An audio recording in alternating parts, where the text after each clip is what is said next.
Hello, hello. Welcome to Judea Public Radio.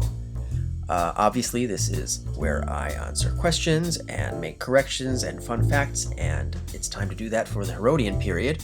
But first of all, thanks to all of you who recently found this channel through JJ McCullough. We met a little over a year ago when he was on a press junket to Israel and the West Bank, and frankly, it's really rare to encounter a fellow West Coaster in Israel, so you really have to relish the experience. For those who don't know, he recently did a video on the leaders of the major Abrahamic religions, and in service of this, he texted me at what I'm sure was a reasonable hour in Vancouver to ask, when did Judaism stop having a central authority? And I said, the dissolution of the Great Sanhedrin in 358. And he was like, not the destruction of the temple? And I'm like, nah.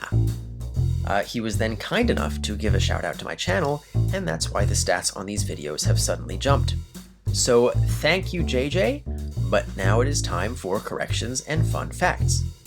So here's what to me is kind of an obvious question. If Mariamne had a brother, why was she selected as heir to the throne? So Judea didn't have male primogeniture.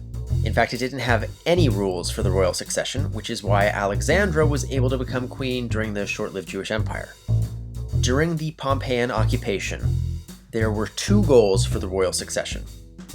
The first was to have an heir who was legitimate to both sides in the Hasmonean Civil War, which Mariamne was because her grandfathers were the leaders of both sides.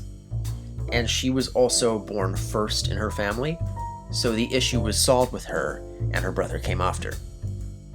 The other objective in resolving the succession was to permanently separate the monarchy and the high priesthood, because that had been such a problem over the previous century. Women can't be priests, and she was going to be the first woman to become queen by descent rather than through marriage, so unless she married another priest, any children she had would be out of the pool of candidates for the high priesthood as well. So, while we cannot know that they thought of it this way, there was a genuine policy interest in rebooting the monarchy with a woman. So, if Herod was so unpopular among the Jews, and ended up being so unpopular among the Christians, why was he called the Great? This question bothered me so much. The answer to this was surprisingly hard to find, and kind of disappointing. He wasn't. According to Aryeh Kasher and Eliezer Witztum in King Herod, a Persecuted Prosecutor, the moniker Herod the Great is entirely a modern affectation bestowed by Greco-Roman historiographers. I suspect this is because the New Testament generically refers to all of Herod's descendants also as Herod, but that in itself is a strange affectation because most of them didn't have Herod in their names. And in Hebrew, Herod still isn't called the Great. Ironically, the one person who absolutely was referred to as the Great by contemporary sources was Agrippa. He was called that by Josephus, but Western posterity has chosen to remember him instead as Herod Agrippa, which again was not his name. So the text in the thumbnail art here is Rabbi Hillel's famous quote, "What is hateful to you, do not do to your neighbor, that is the whole Torah, the rest is commentary."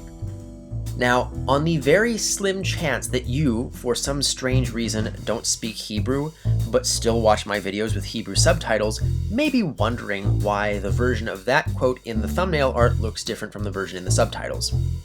And the answer to that is that the version you're looking at right now is not Hebrew. It is in fact Aramaic, which had actually been the common language through the entire Second Temple period. Rabbis, of course, and other educated Jews at the time would also have been fluent in Hebrew and Greek, but Aramaic would have accounted for 99% of conversation. I bring this up because Aramaic is often touted as the most closely related language to Hebrew. It's not, that would be Punic, but it is the closest language to Hebrew that is still spoken by the Assyrian people of northern Syria and Iraq. Looking at this as someone who does speak Hebrew, some of the words are different. Some of the words are recognizable to me, but have wrong gender. The word order is very different, and that's just from those two lines. So I would say for English speakers that Hebrew and Aramaic are about as close as English and German. Why am I going into so much depth about this one thing? I'm actually thinking about doing a side series on Hebrew's place in world language, preferably as a crossover with another channel, we'll see. And I'd like to see if any of you would be interested in that. So for this, I want to talk about the Zealots, because they're going to become very important in the near future of this series. Why did the Zealots believe that only a descendant of King David was legitimate? So I discussed in this episode why the Zealots were motivated to believe in the Davidic restoration, but I didn't explain their reasoning. In a sense, this harkens back to the Hasmonean issue of the king and high priest being the same person. The Book of Numbers in the Torah provides for an implicit separation of crown and temple, and as is often the case with these multi-generational political issues, sometimes people forget why they were against something in the first place.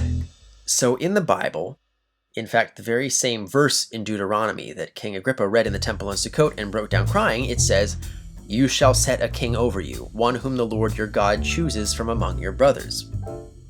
And the only king of the Jews who was ever chosen by God was King David through his prophet Samuel. Of course, both Samuel and Deuteronomy were written at the same time by the same people working for a descendant of King David, King Josiah. But it's in the Bible, and the Hasmoneans and Herodians aren't. And if you're Judas of Gamala, who is also descended from King David, and you don't like the Romans, the Roman occupation is as good a time as any to say that you should be king instead. So some Christians who watch this video may be confused regarding Josephus' summary of Jesus' ministry because the version I quoted is different from the one that is typically known in Christian circles. Here on the screen you can see the different versions, and what's missing from mine is in yellow. So there is no surviving original edition of the Antiquities of the Jews, at least none that we know of. The two versions that have survived are a Greek translation from the 5th century and an Arabic translation from the 11th century. In the Greek version, it's much more in the thrall of Christian belief, and more than that, it's a version of Christian belief that has the Holy Trinity, which didn't really exist in Josephus' own lifetime. So the thinking goes, and I'd like to thank the AD History podcast for bringing my attention to this, is that even if the Arabic translation is more recent than the Greek, the Arabic version is closer to the original, and the Greek was heavily edited by later Christians, so I used the Arabic version.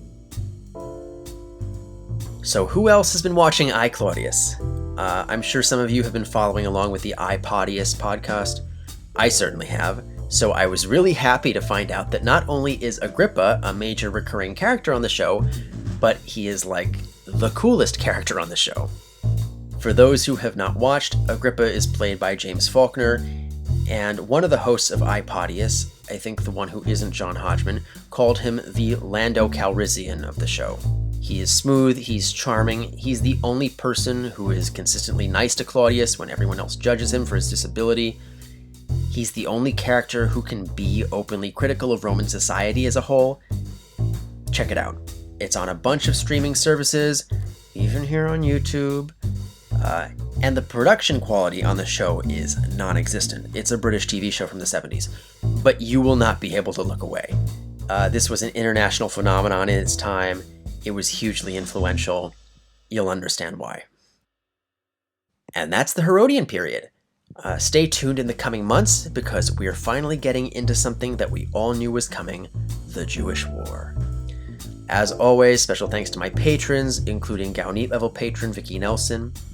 You can become a patron on Patreon. You can read my book if you've been busy reading through everything you have. You need something more during this coronavirus crisis. And I'll see you soon. Stay safe, stay healthy.